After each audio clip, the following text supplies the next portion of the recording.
Hello class, today we're going to review some definitions that will identify parts of algebraic expressions. Remember, you can pause the video to get the notes that you need and review this at any time. The first definition we're going to talk about is algebraic expression. It can have variables, numbers, addition, subtraction, multiplication, division, parentheses, square root, exponents, all can be inside of an algebraic expression. And there you have three examples. You can have either x minus 2 over 3 times x plus 2, negative 5b plus 7c minus d, and the square root of 5x to the times y.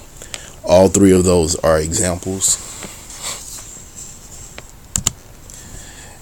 Then we have variable. A variable is a symbol or letter used to represent an unknown. And you have four examples there. The variable that we most commonly use in algebra is x or y, but it could be x or any of those other symbols that could stand in for a variable. A term is how many items are being added, subtracted, or divided.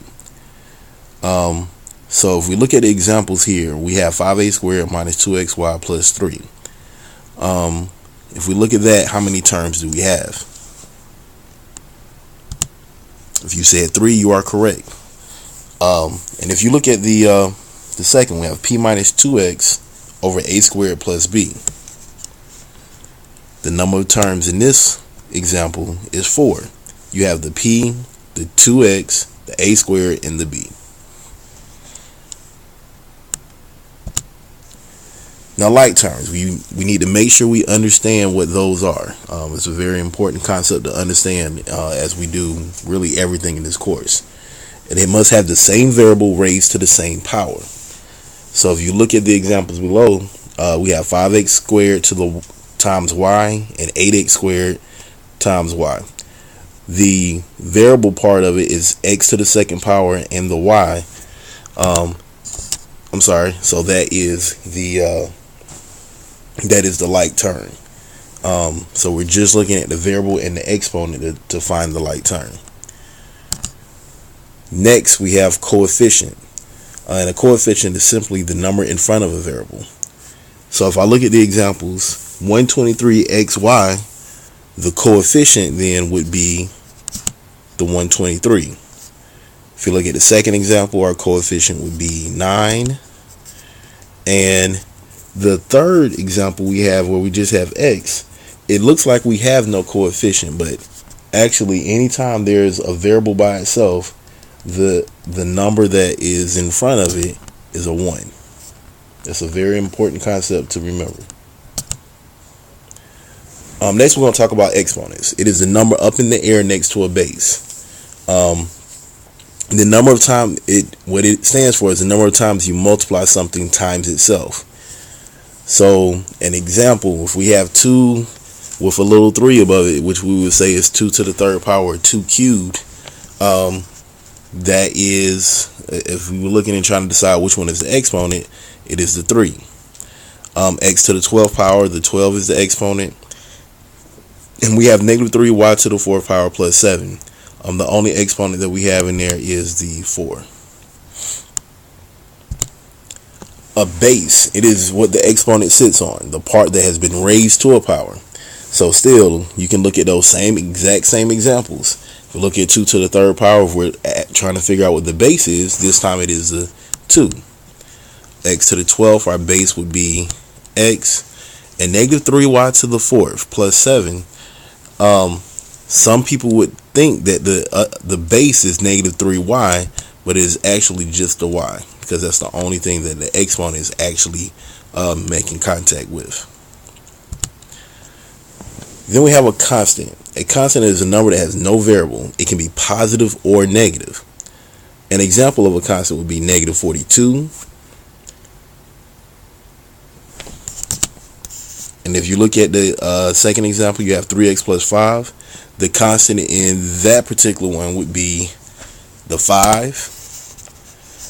And then in the third example, 5x squared plus 3y to the fourth minus 8, the constant would be -8. And if you look at that one in particular, it's important that you treat the operation sign as the sign that goes with the term behind it. So the 8, it's a minus sign in front of the 8. That's why we say -8. All right, factors. Factors are items that are being multiplied together. It can be numbers, variables, parentheses. So if we look at the example where we have 6, what can we multiply together to get 6? We can do 1 and 6, or we can do 2 and 3. For the second example, the factors of that one would be 9, x, and y. Now, of course, the 9 could be broken down into 9 times 1 and 3 times 3. But for this example, we're just saying 9, but we could break it down further. In our third example, you have x plus 2 times y minus 3. Well, this one, because we're only multiplying those binomials where those two terms are together, your factors are x plus 2 and y minus 3. We can't use each of those terms and have the factors be x and 2 and y and -3. And so for the last example, our factors would be 3 and then z minus 9.